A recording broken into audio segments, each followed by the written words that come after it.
এবছর বাংলাদেশ থেকে সৌদি আরবে যাওয়া ৮৭,০০০ হাজির মধ্যে ৬৯,০০০ জনকেই বাংলাদেশ মিশন মেডিকেল সেন্টার থেকে চিকিৎসা নিতে হয়েছে। কিডনি, লিভার, হার্ট ডিজিজ সহ গুরুতর অসুস্থ ৩২৪ জনকে ভর্তি করা হয় সৌদি হাসপাতালে। বাংলাদেশের হাজিরা এত বেশি পরিমাণে অসুস্থ হওয়ায় এই বিষয়ে আপত্তি তুলেছে সৌদি সরকার। আগামী বছর থেকে বাধ্যতামূলক করা হয়েছে ফিটনেস সার্টিফিকেট। এই সার্টিফিকেট নেওয়া যাবে জেলার সিভিল সার্জন ও সরকারি মেডিকেল কলেজ হাসপাতাল থেকে।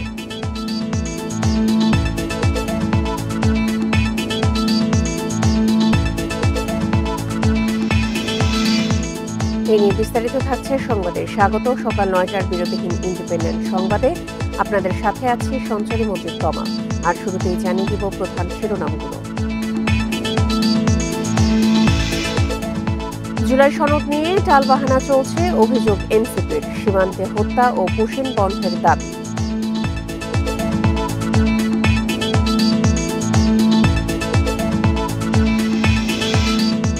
জুলাই অভ্যুত্থানে আহত অনেকেই এখনও শরীরে বয়ে বেড়াচ্ছেন গুলি। একাধিক অস্ত্রোপচারেও হননি সুস্থ।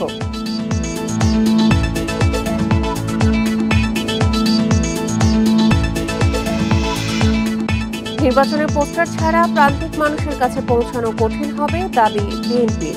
সোশ্যাল মিডিয়ায় বড় প্রভাব থাকবে বলছেন বিশেষজ্ঞ।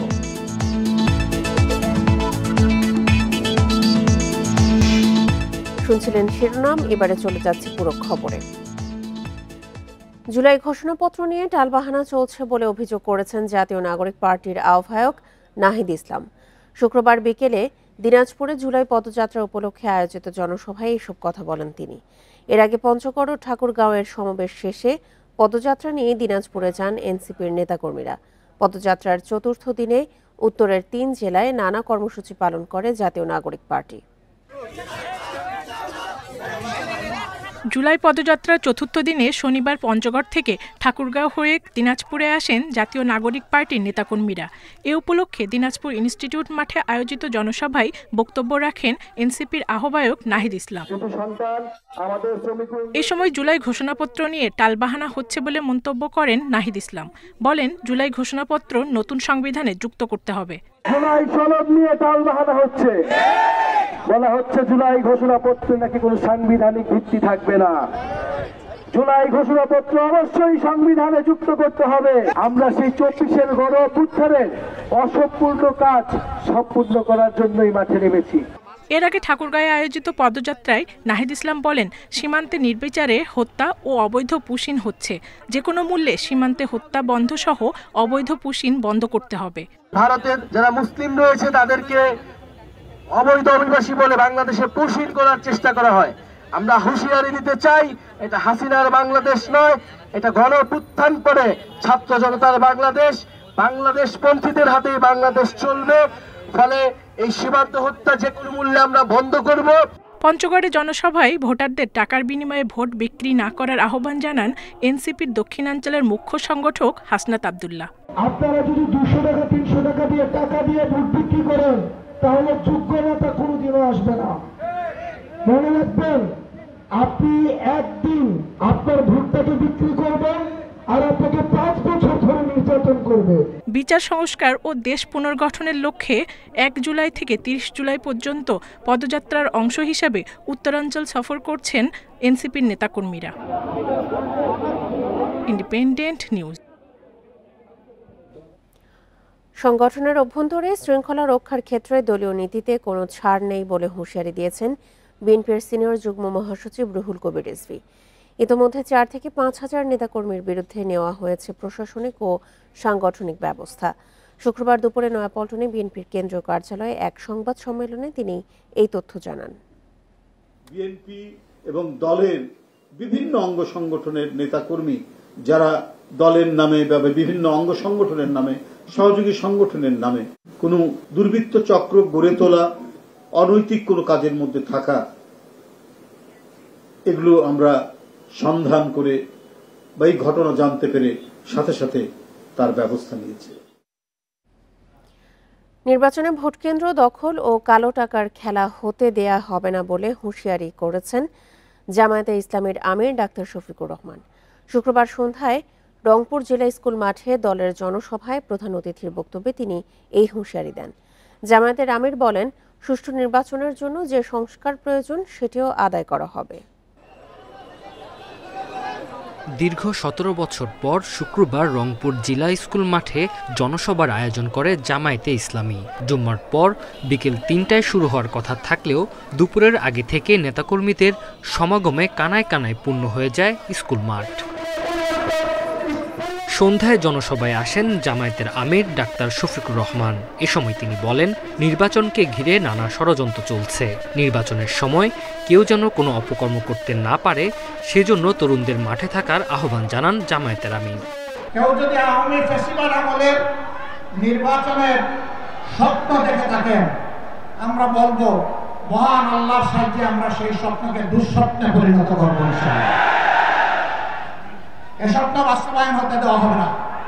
ফ্যাসিবাদের আমলের নির্বাচন বাস্তবায়ন করতে দেয়া হবে না জানিয়ে জামায়াতের আমির আরও বলেন, সুষ্ঠু নির্বাচনের জন্য কিছু মৌলিক সংস্কার করতে হবে, তবেই সুষ্ঠু নির্বাচন আদায় করা যাবে। এই অবস্থায় সুষ্ঠু নির্বাচনের কল্পনাও করা যায় না। সুষ্ঠু নির্বাচনের জন্য কতগুলো মৌলিক সংস্কার অবশ্যই করতে হবে। আমরা সেই সংস্কারগুলোর কথা বলেছি। আমরা ওই সংস্কারও আদায় করে ছাড়ব এবং সুষ্ঠু নির্বাচনও আমরা ইনশাআল্লাহ আদায় করে ছাড়ব। জনসভা থেকে আগামী নির্বাচনের জন্য রংপুর বিভাগের ৩৩টি আসনে জামায়াতের প্রার্থীদের পরিচয় করে দেয়া হয়। Independent news. ত্রয়োদশ সংসদ নির্বাচনের প্রচারণায় পোস্টার না রাখার সিদ্ধান্ত রাজনৈতিক সংস্কৃতির বড় পরিবর্তন বলে মনে করছে এনসিপি। তবে বিএনপির মতে পোস্টার না থাকলে নির্বাচনের প্রচারণায় বড় প্রভাব পড়বে, পৌঁছানো যাবে না প্রান্তিক মানুষের দোরগোড়ায়। বিশেষজ্ঞরা বলছেন, পরিবেশ দূষণ রোধে পোস্টারের ব্যবহার বন্ধ করা উচিত। আগামী সংসদ নির্বাচনে প্রচারণার ক্ষেত্রে বেশ কিছু পরিবর্তনের সুপারিশ করেছে নির্বাচন কমিশন। সম্প্রতি রাজনৈতিক দল ও প্রার্থীর জন্য সংশোধিত আচরণবিধির খসড়া ওয়েবসাইটে প্রকাশ করে ইসি। এতে আপত্তি থাকলে জানানো যাবে মতামত। খসড়ায় নির্বাচনী প্রচারে প্রার্থীদের পোস্টার বাদ দেওয়ার প্রস্তাব করা হয়েছে। এর বদলে থাকবে বিলবোর্ড, ব্যানার, ফেস্টুনকেও সংজ্ঞায়িত করা হয়েছে নতুনভাবে।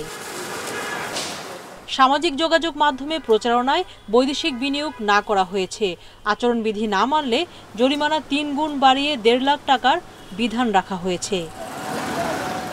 বিএনপি মনে করে, পোস্টার ছাড়া প্রার্থী নির্বাচনে দ্বিধায় পড়বে কৃষক, দিনমজুর সহ গ্রামের মানুষ। এক্ষেত্রে ম্যানুয়াল এবং অনলাইন দুই পদ্ধতি রাখার প্রস্তাব তাদের। পোস্টার তো আমার একটা সিম্বল, এই সিম্বলটা তো না দেখতে মানুষ ভোট কেন্দ্রে গিয়ে ভোটটা দিবে। কতগুলি সংস্কার ভালোই লাগে, আর কিছু কিছু সংস্কার উদ্ভট, হয়তো এটা 10 বছর পরে ওইটাই স্বাভাবিক মনে হবে। আর সংস্কার তো তুমি একদিনে থেমে থাকবে না।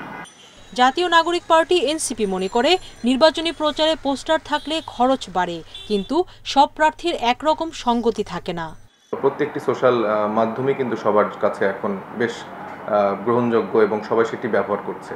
তো আমার মনে হয় যে সোশ্যাল মিডিয়াতে সুন্দরভাবে প্রচারণা করা সম্ভব। বিশেষজ্ঞদের মতে, নির্বাচনী প্রচারণায় বড় জায়গা দখল করে আছে সোশ্যাল মিডিয়া। পোস্টারের সঙ্গে প্লাস্টিক ব্যবহার করে, সো এটা তো বন্ধ করা দরকার, এবং ইলেকশন কমিশন বারবার চেষ্টা করে পারে নাই। আর আরেকটা পয়েন্ট হচ্ছে যে এই যে পোস্টার লাগানো হয় সারা রাস্তা জুড়ে, এটা দেখতে খুব ইনডিসেন্ট। লালমনিরহাটের পাটগ্রাম থানায় হামলার ঘটনায় বিএনপির 2 নেতাকে বহিষ্কার করা হয়েছে। শুক্রবার রাতে জেলা বিএনপির দপ্তর সম্পাদক জয়নুল আবেদিন স্বপন স্বাক্ষরিত এক চিঠিতে এ সিদ্ধান্ত জানানো হয়। বহিষ্কৃতরা হলেন পাটগ্রাম উপজেলা বিএনপির সদস্য বাদশাহ জাহাঙ্গীর মোস্তাজির চপল ও পৌর যুবদলের যুগ্ম আহ্বায়ক মাহমুদ হোসেন। চিঠিতে আরও জানানো হয়, দলীয় শৃঙ্খলা পরিপন্থী কার্যক্রমে যুক্ত থেকে দলের ভাবমূর্তি ক্ষুণ্ণ করায় তাদের বহিষ্কার করা হয়েছে। থানায় হামলার ঘটনায় বৃহস্পতিবার ইউনিয়ন স্বেচ্ছাসেবক দলের সাংগঠনিক সম্পাদক মাহিদুল ইসলাম মানিক সহ 4 জনকে গ্রেপ্তার করে পুলিশ। এ ঘটনায় পাটগ্রাম ও হাতীবান্ধা থানায় পুলিশ বাদী হয়ে পৃথক 2টি মামলা করে। মামলায় 54 জনের নাম উল্লেখ সহ অজ্ঞাত 600 থেকে 700 জনকে আসামি করা হয়। সিসিটিভি ফুটেজ পর্যালোচনা করে জড়িতদের শনাক্ত করা হচ্ছে বলে জানিয়েছে পুলিশ।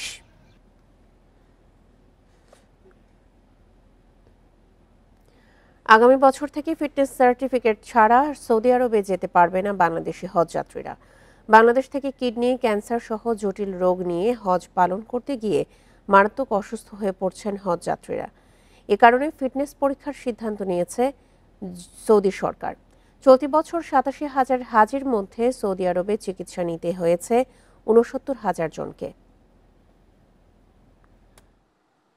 মাকে নিয়ে চলতি বছর হজ পালন করেছেন রাজধানীর কল্যাণপুরের বাসিন্দা ফারুক হোসেন খান।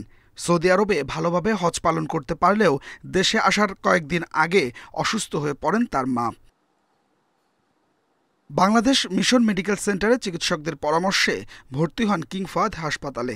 সেখানে পান বিনামূল্যে চিকিৎসা সেবা। এই তার অক্সিজেন কমে যাচ্ছে, তারপরে পরীক্ষা করলো, আবার বলে যে আপনি হয়তো ক্লান্ত, আধা ঘন্টা পরে বসে আবার করেন। আবার করলাম, তারাই আমাদের ওখান থেকে অ্যাম্বুলেন্স দিয়ে অন্য হাসপাতালে, ওরা জানে ভালো হাসপাতালে, ওরা পৌঁছিয়ে দিল।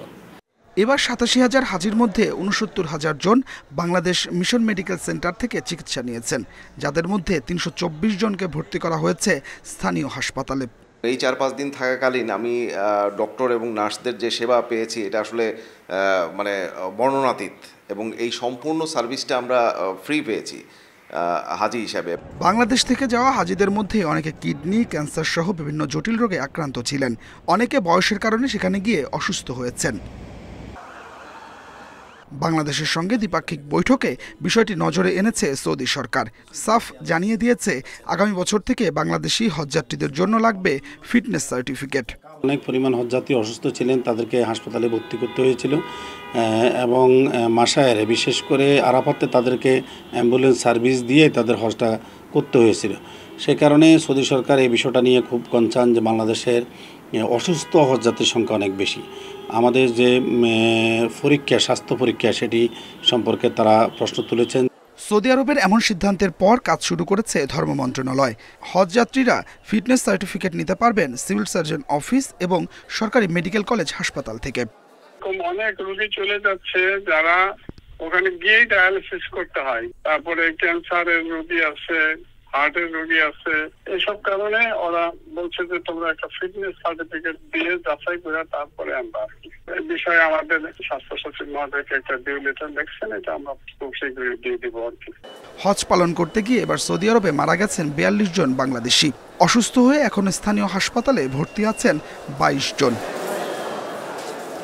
Adilur Rahman, Independent News, Dhaka. বঙ্গোপসাগরের সক্রিয় মৌসুমী বায়ু সাথে আছে লঘুচাপের প্রভাব। এতে সারা দেশে আকাশ থাকছে মেঘাচ্ছন্ন, থেমে থেমে হচ্ছে বৃষ্টি। আবহাওয়ার পূর্বাভাস বলছে ৯ জুলাই পর্যন্ত আবহাওয়া এমনই থাকবে। ঝোড়ো বাতাস ও বজ্রবৃষ্টির প্রবণতাও বাড়বে। মাস জুড়ে ৩টি লঘুচাপ দেখা দিতে পারে সাগরে, তবে এতে ঘূর্ণিঝড় হবার আশঙ্কা কম। এবার মৌসুমি বায়ু বেশ আগেই চলে এসেছে। মে মাসের শেষে ভারী বৃষ্টিতে বর্ষার আগমন, তবে জুনে এসে স্বাভাবিকের চেয়ে কম হয়েছে বৃষ্টি। গড়ে প্রায় 450 মিলিমিটার বৃষ্টি হবার কথা, অথচ এ মাসে স্বাভাবিকের চেয়ে 19 মিলিমিটার কম ঝরেছে বৃষ্টি। জুলাই মাসে দেশের সবচেয়ে বেশি গড়ে প্রায় 500 মিলিমিটারেরও বেশি বৃষ্টি হয়। তবে গেল কয়েক বছরে এ সময় তাপপ্রবাহের প্রকোপ থাকছে। এবছর বেশ স্বস্তি। 9 জুলাই পর্যন্ত সারা দেশেই থেমে থেমে বৃষ্টির পূর্বাভাস দিয়েছে আবহাওয়া অধিদপ্তর। মেঘমালা যে বরাবর যায় সেই বরাবর থেমে থেমে বৃষ্টি হচ্ছে, বৃষ্টিপাত অব্যাহত রয়েছে। এখন যে কন্ডিশন, মৌসুমি বায়ুর সক্রিয়তা, বায়ুচাপের আধিক্য এবং মৌসুমি লঘুচাপের বর্ধিত অংশ বাংলাদেশের উপর থাকার কারণে আজকে থেকে প্রায় 9 তারিখ পর্যন্ত টানা প্রতিদিন থেমে থেমে বৃষ্টি হবে এবং বৃষ্টিপাতের তীব্রতা কখনো বৃদ্ধি পাবে, কখনো কম থাকবে। আবহাওয়া অধিদপ্তরের তথ্য বলছে, বঙ্গোপসাগরে গেল 100 বছরে জুন, জুলাই, আগস্ট, সেপ্টেম্বরে 466টি নিম্নচাপ হয়েছে। এ মাসেও সাগরে 3টি লঘুচাপ সৃষ্টির সম্ভাবনা আছে, যার একটি নিম্নচাপে রূপ নিতে পারে, তবে ঘূর্ণিঝড়ের সংখ্যা কম। বর্ষাকালে যেসব নিম্নচাপ বা গভীর নিম্নচাপ তৈরি হয় সেগুলো সাধারণত ঘূর্ণিঝড়ের রূপ নেয় না। পূবলি লঘুচাপের বর্ধিত অংশ আমাদের উত্তর বঙ্গোপসাগরে এসে পড়ে মায়ানমার হয়ে উত্তর বঙ্গোপসাগরে পড়ে, বঙ্গোপসাগরের তাপমাত্রা একটু বেশি, তখন সেই লঘুচাপটি ঘনীভূত হয়ে নিম্নচাপ বা গভীর নিম্নচাপ হয় এবং সাইক্লোনে বা ঘূর্ণিঝড়ে রূপ নেওয়ার জন্য যতটুকু শক্তির প্রয়োজন সেই শক্তি উত্তর বঙ্গোপসাগরে এইসব সিস্টেম থাকাকালীন পায় না। মাস জুড়ে বৃষ্টির পূর্বাভাস থাকলেও মৃদু তাপপ্রবাহের বার্তা দিয়েছে আবহাওয়া অফিস। তারা বলছে এ মাসেও 38 ডিগ্রি পর্যন্ত উঠতে পারে তাপমাত্রার পারদ। Shahriar Anirban, independent News, Dhaka. Dengue প্রতিরোধে জনসচেতনতা বৃদ্ধি এবং এডিস মশার প্রজনন স্থল ধ্বংসে বিশেষ পরিচ্ছন্নতা ও মশক নিধন অভিযান চালাচ্ছে ঢাকা দক্ষিণ সিটি কর্পোরেশন। পুরান ঢাকায় চলছে এই কার্যক্রম। এর আগে সকাল 8টার দিকে কার্যক্রম উদ্বোধন করা হয়। পরে ডেঙ্গু প্রতিরোধে সচেতনতা বৃদ্ধিতে শোভাযাত্রার আয়োজন করা হয়। আয়োজকরা জানান, পুরান ঢাকার অঞ্চল 4-এর 34, 35, 36, 37, 42 ও 43 নং ওয়ার্ড এলাকায় বিশেষ এই অভিযান চলবে। অভিযানে পরিচ্ছন্নতা কর্মী ও মশক নিধন কর্মীরা অংশ নিচ্ছেন। বিভিন্ন এলাকায় পরিচ্ছন্নতা ও মশার লার্ভা নিধনের কীটনাশক ছিটানো হচ্ছে। নিয়মিত এই অভিযান পরিচালনা করা হবে বলেও জানিয়েছে কর্তৃপক্ষ। কোনো রকম গাফিলতি নাই, আমাদের কর্মীরা নিয়মিত পরিষ্কার করে। তবে এই বিশেষ অভিযানের মূল উদ্দেশ্য হচ্ছে যে শুধু এটা সিটি কর্পোরেশনের দায়িত্ব নয়, এটা জনগণের একটি দায়িত্ব আছে। এই কারণে আমরা মূলত আজকের এই বিশেষ অভিযানের মাধ্যমে জনগণকে সচেতন করতে চাচ্ছি। ক্ষেত্রে আমরা কোনো কম্প্রোমাইজ করব না। আমরা যেটা প্রশাসক মহোদয় বলেছেন যে প্রত্যেকটি বাড়ির মালিকই হচ্ছে এটার জন্য প্রত্যেকেই অংশগ্রহণ করবে, তার বাড়ি সে পরিচ্ছন্ন রাখবে। অর্থাৎ সামাজিক সচেতনতা ছাড়া, সকলের অংশগ্রহণ ছাড়া এই কর্মসূচি সফল করা কোনোভাবেই সম্ভব না। খাগড়াছড়িতে বর্ষার শুরুতে ভারী বর্ষণে ভূমিধসের কারণে ঝুঁকিতে পড়েছে সিন্দুকছড়ি জালিয়াপাড়া সড়ক। 24 কিলোমিটার নান্দনিক সড়কটির 37 পয়েন্ট ধসে গেছে মাটি। সড়কটি রক্ষায় দ্রুত সংস্কারের দাবি জানিয়েছেন স্থানীয়রা। খাগড়াছড়ির সিন্দুকছড়ি জালিয়াপাড়া সড়কটি দৃষ্টিনন্দন সড়ক হিসেবেই পরিচিত। কয়েক দফা ভারী বর্ষণে এই সড়কে অন্তত 37টি পয়েন্টে মাটি ধসে গেছে। এতে ভাঙনের ঝুঁকিতে পড়েছে রাস্তাটি। দ্রুত ভাঙন কবলিত অংশগুলো সংস্কারের দাবি স্থানীয়দের। সামনে যদি আবার বৃষ্টি আসে, সেখানে কিন্তু এখানে যাতায়াত ব্যবস্থাটা করুণ হয়ে যাবে, যোগাযোগ বিচ্ছিন্ন হয়ে যাবে। কয়েকদিন আগে এমন যে বর্ষা হয়েছে, ওই বর্ষার মধ্যে তো রাস্তা ভেঙে পড়ছে। ওই রাস্তার মধ্যে আমরা তো গাড়ি চালানোর, যানবাহন চলাচল খুব কষ্ট পাচ্ছি। বড় ক্ষতির আগে সড়কটিতে যান চলাচল স্বাভাবিক রাখতে জরুরি ভিত্তিতে মেরামতের দাবি জানিয়েছে শ্রমিক নেতারা। হয়তো এগুলো দ্রুত মেরামত না করলে জালিয়াপাড়া, মহতরে, খাগড়াছড়ি যোগাযোগ বিচ্ছিন্ন হওয়ার সম্ভাবনা বেশি। সড়ক ও জনপথ বিভাগ জানিয়েছে এরই মধ্যে পরামর্শক নিয়োগ দেওয়া হয়েছে। তাদের পরামর্শ অনুযায়ী স্বল্প ও দীর্ঘমেয়াদী প্রকল্পের মাধ্যমে সড়কটি রক্ষা করা হবে। প্রতিবেদনটা হাতে পেলে ওখান থেকে আমরা বেশ কিছু সুপারিশমালা পাবো। তো সেই সুপারিশমালার প্রেক্ষিতে হয়তো বা আমরা এই ক্ষেত্রে আরো কারিগরি দিকগুলো পুনর্বিবেচনা করে কাজ নেওয়া যায় কিনা হাতে, সেটা আমরা মাথায় রাখছি। 2023 সালে দৃষ্টিনন্দন এই সড়কটি নির্মাণ করে সেনাবাহিনীর engineering construction battalion 20 ECB. Independent news. শিক্ষার্থীদের আন্দোলনের জেরে চট্টগ্রাম বিশ্ববিদ্যালয়ে হত্যা চেষ্টা মামলার আসামি এক শিক্ষকের পদোন্নতি প্রক্রিয়া স্থগিত করা হয়েছে। এ বিষয়ে পরে সিন্ডিকেট সভায় সিদ্ধান্ত নেওয়া হবে বলে জানিয়েছে বিশ্ববিদ্যালয় কর্তৃপক্ষ। এর আগে শুক্রবার দুপুরে সংস্কৃত বিভাগের সহকারী অধ্যাপক কুশল বরণ চক্রবর্তীর পদোন্নতিতে বোর্ড বসানোর প্রতিবাদে প্রশাসনিক ভবনে তালা দেয় শিক্ষার্থীরা। এ সময় প্রশাসনিক ভবনে আটকা পড়েন ভিসি, প্রভিসি সহ বোর্ডের সদস্যরা। পরে শিক্ষার্থীদের একাংশ উপাচার্যের কক্ষে প্রবেশ করে পদোন্নতি বোর্ড বসানোয় ক্ষোভ জানায়। বিশ্ববিদ্যালয়ের উপ উপাচার্য ডক্টর কামাল উদ্দিন জানান, শিক্ষার্থীদের দাবির মুখে সহকারী অধ্যাপক কুশল বরণ পদোন্নতি বোর্ড স্থগিত করা হয়েছে। সিন্ডিকেট সভায় এই বিষয়ে সিদ্ধান্ত নেওয়া হবে। গত বছরের 26শে নভেম্বর হেফাজত ইসলামের কর্মী এনামুল হককে আদালত প্রাঙ্গণে হামলার মামলায় আসামি কুশল বরণ চক্রবর্তী।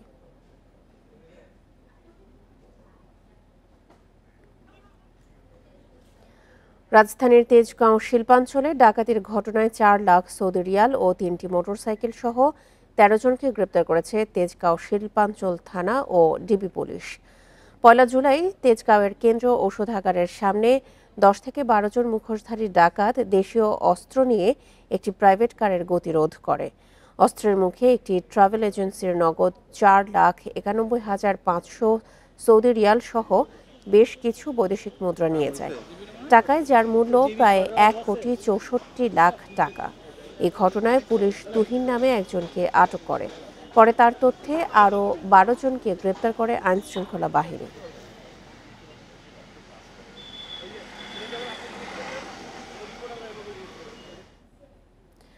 আগামী বছরে এলডিসি থেকে উত্তরণ হবে বাংলাদেশের। উত্তরণের চ্যালেঞ্জ মোকাবেলায় নানা পদক্ষেপ নিচ্ছে সরকার। যদিও দেশে বিনিয়োগের পরিবেশ তৈরিতে এবারের বাজেটে সুস্পষ্ট নির্দেশনা দেওয়া হয়নি বলে দাবি ব্যবসায়ীদের। ফলে বড় চ্যালেঞ্জের মুখে পড়ার আশঙ্কা তাদের। অর্থনীতিবিদদের মতে স্বল্পোন্নত দেশ থেকে উত্তরণ প্রক্রিয়া টেকসই করতে অর্থনৈতিক স্বনির্ভরতা অর্জন করতে হবে। 2026 সালের নভেম্বরে এলডিসি থেকে উত্তরণের পরিকল্পনা করছে বাংলাদেশ। যদিও বর্তমান অবস্থায় এলডিসি উত্তরণ বড় চ্যালেঞ্জ বলে মনে করছেন ব্যবসায়ীরা। এর কারণ হিসেবে তারা বলছেন, গত বছরের জুলাই থেকে ডিসেম্বর পর্যন্ত অনেক কারখানা বন্ধের ফলে কর্মসংস্থান কমেছে। এছাড়া ব্যাংক ঋণের সুদ হার 15% ছাড়িয়ে গেছে। তাই দেশে বিনিয়োগের পরিবেশ ও সামগ্রিক ব্যবসা পরিস্থিতি নিয়ে এখনো অনিশ্চয়তায় তারা। আমরা এলডিসি গ্র্যাজুয়েট করব, ভালো কথা, আমাদের খুব আর্লি হয়ে যাচ্ছে। এই চ্যালেঞ্জটা আমরা অনেক আর্লি নিচ্ছি। এই চ্যালেঞ্জগুলো অ্যাড্রেস করার জন্য আমাদের কি কি করণীয়, এই জায়গাটা অনেক বেশি ফোকাসড হওয়া উচিত ছিল, যেটার দিক নির্দেশনা এই বাজেটেও আসা উচিত ছিল, যেটা আমরা পাই। যদিও এলডিসি উত্তরণের পদক্ষেপ হিসেবে বাজেটে 84টি পণ্যের উপর বিদ্যমান ন্যূনতম মূল্য প্রত্যাহার করা সহ 23টি পণ্যের ক্ষেত্রে তা পুনর্নির্ধারণ করার প্রস্তাব করা হয়েছে। তবে অর্থনীতিবিদরা বলছেন এই পদক্ষেপ এলডিসি উত্তরণের জন্য যথেষ্ট নয়।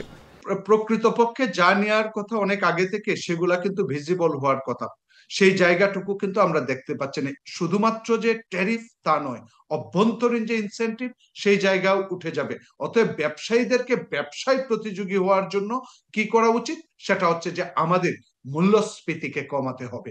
কারণ মূল্যস্ফীতি যদি আপনি 2 থেকে 3-4% মধ্যে রাখতে পারেন, তখন কিন্তু কস্ট অফ ক্যাপিটাল অর্থাৎ মূলধনের জন্য যে খরচ, সেটা কিন্তু অনেক কমিয়ে রাখা সম্ভব। এশীয় উন্নয়ন ব্যাংকের প্রতিবেদন বলছে, এলডিসি উত্তরণের পর দেশের রপ্তানি পণ্যের শুল্ক আরোপিত হলে রপ্তানি 5.5 থেকে 14% পর্যন্ত কমে যেতে পারে।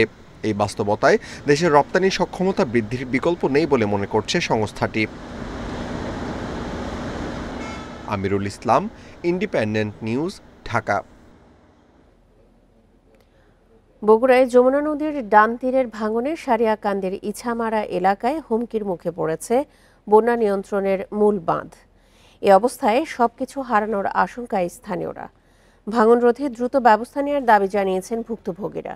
এদিকে পানি উন্নয়ন বোর্ডের কর্মকর্তাদের দাবি, ভাঙন রোধে নেওয়া হয়েছে ব্যবস্থা।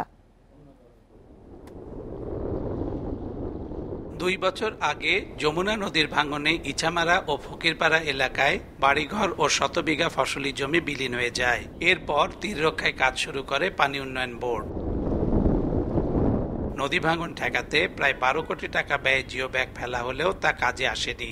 বরং কয়েকদিন আগে নতুন করে ভাঙনে ফসলি জমি সহ নদীগর্ভে হারিয়েছে প্রায় 700 মিটার এলাকা।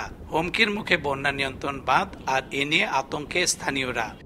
আর এই ভাঙন ঠেকান না যায়, এই বাঁধের গেলে ঘরে আমাদের অবস্থা আরো খারাপ। বাঁধ যে জিলে বাড়ি ঘর আছে সব উঠে ভেসে যাবো। অতি নিকটে বাঁধ, এই বাঁধটাও যদি ধরে তাহলে আগের দাঁড়ানোর মতো আর জায়গাটা থাকতেছে না। আর আগে ভেঙে গেছে গা, আবার অনেক অল্প দিনের মধ্যে একবার ভাঙ্গা শুরু বেশি হয়ে গেছে গা, একবার বিঘে খানি গেছে, আরো যাওয়ার মতন আক্ষমতা হয়ে গেছে। পানি উন্নয়ন বোর্ড বলছে, ইছামারা এলাকায় বন্যা নিয়ন্ত্রণ মূল বাঁধ থেকে মাত্র 300 মিটার দূরে 1 কিলোমিটার এলাকা জুড়ে ভাঙন ভয়াবহ আকার ধারণ করেছে। ঝুঁকিতে রয়েছে আরো 4.5 কিলোমিটার এলাকা। তবে ভাঙন রোধে স্থায়ী ব্যবস্থা নেওয়া হচ্ছে বলে জানান কর্মকর্তারা।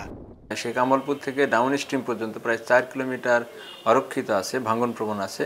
সেই ভাঙন কবলিত এলাকা স্থায়ীভাবে প্রতিরক্ষা কাজ করার জন্য আমরা একটা ডিপিপি প্রণয়ন করেছি স্টাডির ভিত্তিতে।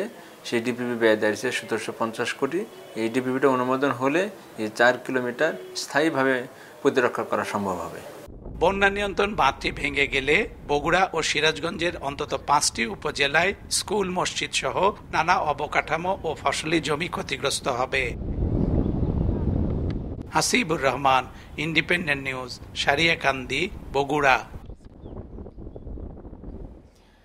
নদী ভাঙন নিয়ে আরো জানাতে এই মুহূর্তে বগুড়া থেকে যোগ দিচ্ছেন আমাদের সহকর্মী হাসিবুর রহমান। হাসিবুর, ভাঙন রোধে পানি উন্নয়ন বোর্ড কাজ শুরু করলেও এখন পর্যন্ত কোনো ফলপ্রসূ উদ্যোগ আমরা দেখতে পাইনি, এমনকি সেই কার্যক্রমেও কোনো উন্নতি আমরা দেখতে পাইনি।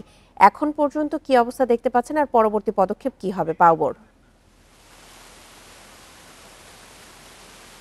আমি একটু আগে পানি উন্নয়ন বোর্ডের একজন কর্মকর্তার সাথে কথা বলেছি। তিনি যেটি বলেছেন যে এখনো তারা এই ভাঙনের যেসব এলাকায় হচ্ছে, বিশেষ করে ইচামারা, ফকিরপাড়া এলাকায়, এসব এলাকায় এখনো তারা কাজ শুরু করতে পারেনি। আগামী 2-1 দিনের মধ্যেই তারা কাজ শুরু করতে পারবেন এমনই আশার কথা তারা আমাদেরকে শুনিয়েছেন। অথচ এইখানে প্রায় 8 থেকে 10 দিন আগে মূলত ভাঙন শুরু হয়েছে, যার ফলে ইতিমধ্যে বেশ কিছু এলাকা নদীতে বিলীন হয়েছে এবং আরও বেশ কিছু আবাদি জমি এখন একেবারে ভাঙনের মুখোমুখি অবস্থায় রয়েছে এবং যে কোনো সময় এইসব জমিও নদীতে চলে যেতে পারে এমনই আশঙ্কার কথা বলছেন এখানকার স্থানীয় যে বাসিন্দারা রয়েছেন তারা। কিন্তু তার থেকেও বড় আশঙ্কার কথা তারা যেটি বলছেন যে এই বাঁধটা ভেঙে গেলে অন্তত বাঁধের সাথে একটি পাকা রাস্তাও একেবারে বিলীন হয়ে যাবে, আর তাতে যোগাযোগ বিচ্ছিন্ন হয়ে পড়তে পারে সারিয়াকান্দির সাথে ধুনট উপজেলার অন্তত এই সড়ক দিয়ে, আর গৃহহীন হয়ে পড়তে পারে কয়েক হাজার মানুষ। এর আগে ইচামারা বা ফকিরপাড়া এলাকায় হঠাৎ করে বাঁধ ধসে যাওয়ার ফলে যে সমস্যাটা হয়েছিল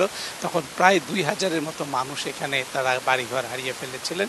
এই মুহূর্তে পানি উন্নয়ন বোর্ডের পক্ষ থেকে যেটি বলা হচ্ছে যে তারা একটি বড় প্রকল্প দিয়েছে, এই প্রকল্পটি বাস্তবায়ন করা সম্ভব হলে একেবারেই এই এলাকাতে ভাঙন মুক্ত হবে বা ভাঙন আর হবে না এরকমই আশার কথা তারা বলছেন। কিন্তু এই প্রকল্পটি বেশ কয়েক বছর আগে দেয়া হয়েছিল, তখন যদি এটি শুরু করা যেত তাহলে বেশ কিছু এলাকাও রক্ষা পেত, একই সাথে টাকাও খরচ কম হতো। যে প্রকল্পটির কথা এখন বলা হচ্ছে সেটি তখন 824 কোটি টাকার কথা বলা হয়েছিল, এখন সেই প্রকল্প ব্যয় বাড়িয়ে করা হয়েছে প্রায় 1750 কোটি টাকা, অর্থাৎ প্রায় দ্বিগুণেরও বেশি এই মুহূর্তে ব্যয় বেড়েছে এই প্রকল্পটি বাস্তবায়ন করতে গিয়ে।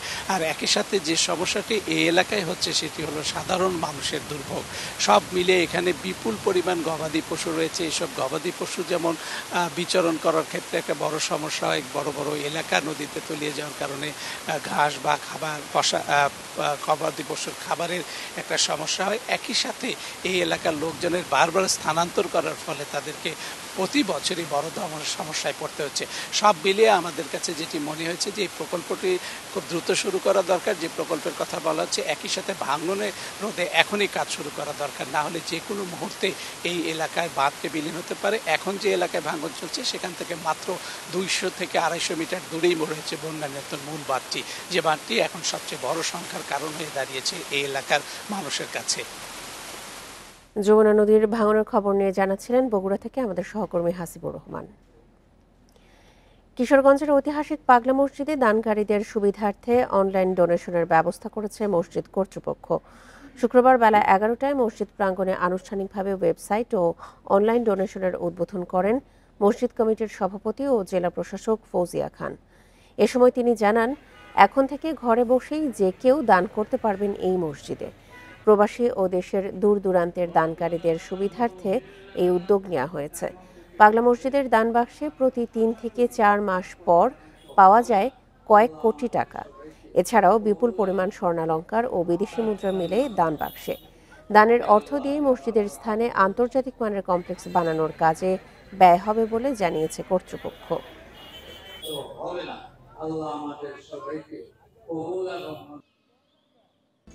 যাচ্ছি পরের খবরে। ইলিশের স্বাদ পেতে গত সপ্তাহের তুলনায় এখন দ্বিগুণ খরচ করতে হচ্ছে ক্রেতাদের। ব্যাপারীদের বেশিরভাগই মাছ নিয়ে অবতরণ কেন্দ্রে না আসায় এই পরিস্থিতি তৈরি হয়েছে। চাঁদপুরে মৎস্য অবতরণ কেন্দ্রে 3% কমিশন বৃদ্ধি করায় ঘাটে ইলিশ নিয়ে আসছেন না তারা, ফলে মন প্রতি দাম বেড়েছে 40,000 টাকা। ইলিশের দাম নাগালে রাখতে দ্রুত পদক্ষেপ নেওয়ার নির্দেশ দিয়েছেন প্রধান উপদেষ্টা প্রফেসর ইউনূস।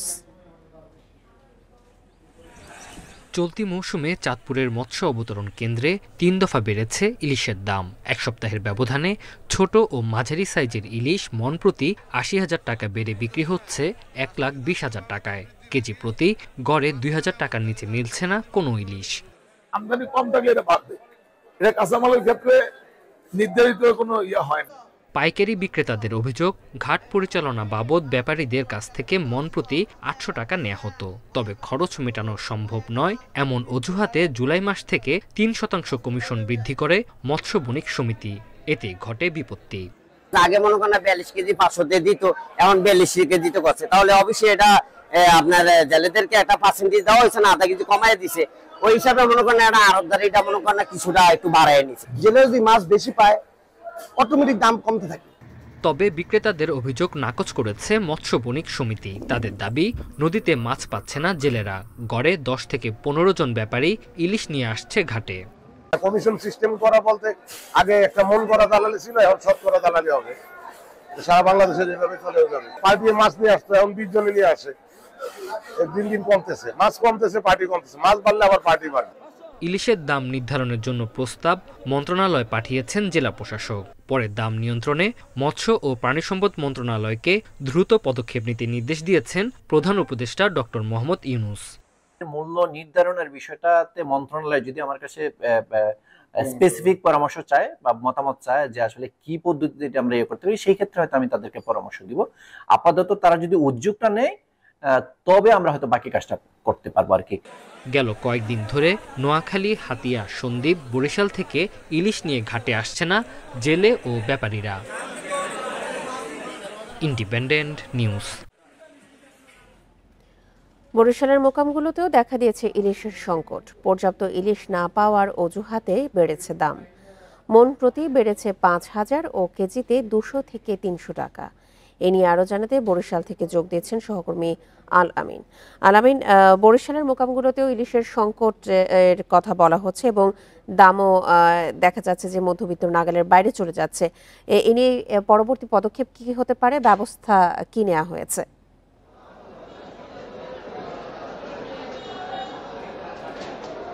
জি দেখুন, বরিশালের যে বাজারে গত কয়েক সপ্তাহ যাবত আমরা দেখছি যে আসলে বাজারে কিন্তু বেশ ইলিশের সংকট রয়েছে। যে পরিমাণ ইলিশ এই পোর্ট রোড মোকামে আসার কথা ছিল সেই পরিমাণ ইলিশ কিন্তু মোকামে আসছে না, যার ফলে কিন্তু যেসব ইলিশ রয়েছে বাজারে তার দাম কিন্তু প্রায় দ্বিগুণেরও বেশি।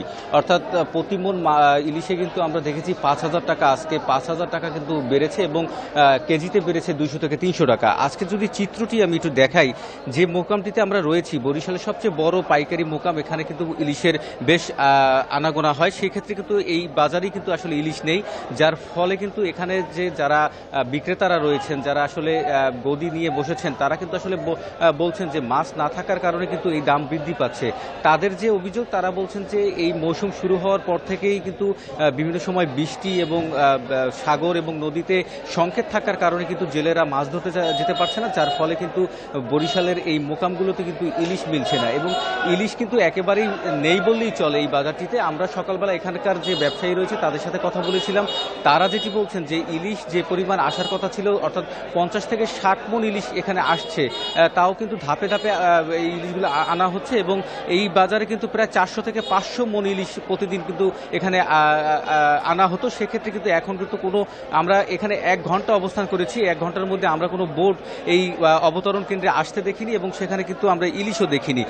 যার ফলে এখানকার আজকের যে বাজার, সেই বাজার পরিস্থিতি যদি আমি জানিয়ে রাখি, প্রায় ৯০০ গ্রামের যে ইলিশগুলো রয়েছে সে কিন্তু প্রতি মণ বিক্রি হচ্ছে ১ লাখ থেকে ১,১০,০০০ টাকা এবং ৫০০ গ্রামের যে ইলিশগুলো রয়েছে সেগুলো কিন্তু ৮২,০০০ টাকা প্রতি মণ বিক্রি হচ্ছে। ৪০০ গ্রামের ইলিশ বিক্রি হচ্ছে প্রতি মণ ৭০,০০০ টাকা এবং ১ কেজি ওজনের যে ইলিশগুলো রয়েছে সেগুলো কিন্তু ১,০৮,০০০ থেকে ১,২০,০০০ টাকা দরে কিন্তু বিক্রি হচ্ছে। ১২০০ গ্রামের যে ইলিশগুলো রয়েছে সেগুলো কিন্তু ১,১২,০০০ থেকে ১,১৩,০০০-১৪,০০০ টাকা প্রতি মণ বিক্রি হচ্ছে। এর পাশাপাশি যদি আমি খুচরা বাজারের কথা বলি, সেই খুচরা বাজারে কিন্তু একই চিত্র লক্ষ্য করা গেছে, অর্থাৎ 900 গ্রামের যে ইলিশগুলো রয়েছে 2600 থেকে 2700 টাকা কেজি দরে বিক্রি হচ্ছে। 500 গ্রামের ইলিশ বিক্রি হচ্ছে 2050 টাকা থেকে 2200 টাকা পর্যন্ত।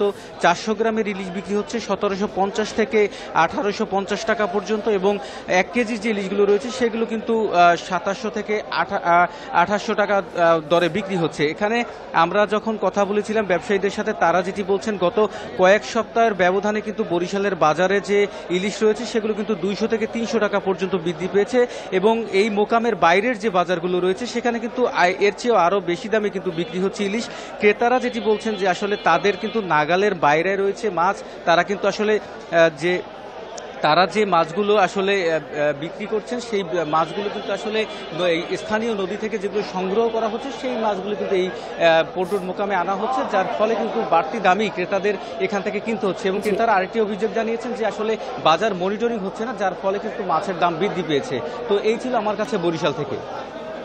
বরিশালের মোকামগুলো থেকে ইলিশের সংকট নিয়ে জানাচ্ছিলেন আমাদের সহকর্মী আল আমিন। এ ছিল বিরতিহীন ইন্ডিপেন্ডেন্ট সংবাদে। আমন্ত্রণ পরের আয়োজনে।